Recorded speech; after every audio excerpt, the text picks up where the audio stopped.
हनुमान जी के कंधे पर जनेऊ क्यों होता है? ब्राह्मण ना होने के बावजूद भी क्यों हनुमान जी जनेऊ पहनते हैं? दोस्तों आइए जानते हैं। चौपाई हाथ वज्र और ध्वजा विराजे, कांधे मूंज जनेऊ साजे।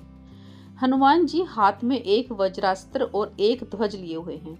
मूंज का जनेऊ सजा है कंधे पर। यह छंद इस बात पर केंद्रित है कि हनुमान जी के हाथों में क्या है और उन्होंने शरीर पर क्या धारण कर रखा है। एक गदा, एक ध्वज और एक कंधे पर मूंज घास से बनी पवित्र जनेऊ। यह वह यंत्र हैं जिनसे हम हनुमान जी के स्वरूप को सजाते हैं। पुराणों में हर देवता का अपना एक ध्वज होता है। विष्णु के ध्वज में गरुड़ बना है, जिसे गरुड़ ध्वज कहते हैं।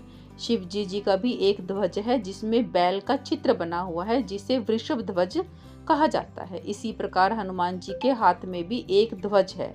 राम के दूत और उनकी सेना के प्रमुख होने का दायित्व उठाते हुए हनुमान जी का ध्वज राम का ध्वज है।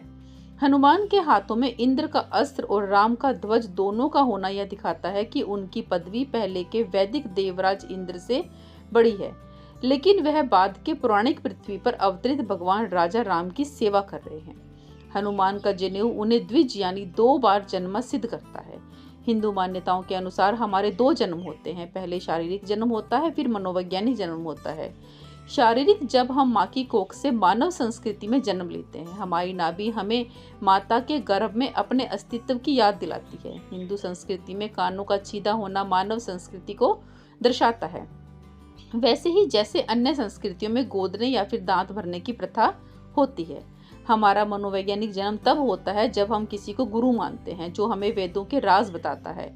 मनोवैज्ञानिक जन्म का निशान मूंज घास से बना पवित्र धागा जनेऊ है, जो बाएं कंधे पर लटका होता है। जनेऊ में 3 धागे होते हैं, जो हिंदू धर्म के सर्वोच्च त्रिदेव ब्रह्मा, विष्णु और शक्ति को इंगित करते हैं। धागा हमें यह याद भी दिलाता है कि जानवरों का केवल एक ही शरीर होता है, लेकिन मनुष्य के 3 शारीरिक, मनोवैज्ञानिक और सामाजिक शरीर होता है। हनुमान को राम का दास और जंगली प्राणी होने के बावजूद भी जनेऊ का दिया जाना वाल्मीकि रामायण में रेखांकित नहीं है, लेकिन बाद के लेखन में यह उभरता गया। खासकर बीते 5 सदियों में स्थानीय भाषाओं में लिखे गए क्षेत्रीय रामायणों में जब जातिवाद चरम पर था, यह सवाल उठ रहा था कि सच्चा ब्राह्मण कर्म से बनता है, जन्म से नहीं। हनुमान जी अपनी कोशिशों और शिक्षा से ब्राह्मण बने, जबकि रावण ब्राह्मण विश्रवा, जिसने राक्षसी कैकसी से शादी की, उसका पुत्र था।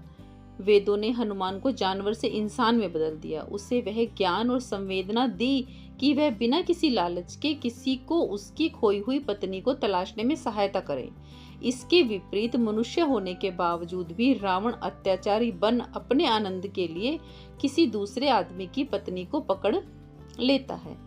हनुमान के हाथ में अस्त्र का होना उन्हें क्षत्रिय बनाता है, और राम का ध्वज हाथ में होना सेवक यानी दास और क्षुद्र, और सीने पर जनेऊ का होना उन्हें ब्राह्मण, जिसे वेदों का ज्ञान हो, सिद्ध करता है।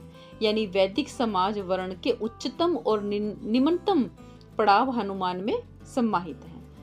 तो दोस्तों इस वीडियो में हमें ये पता चलता है कि हनुमान जी क्यों जनेऊ धारण करते थे। वो जनेऊ धारण करते थे क्योंकि उन्हें वेदों का ज्ञान था।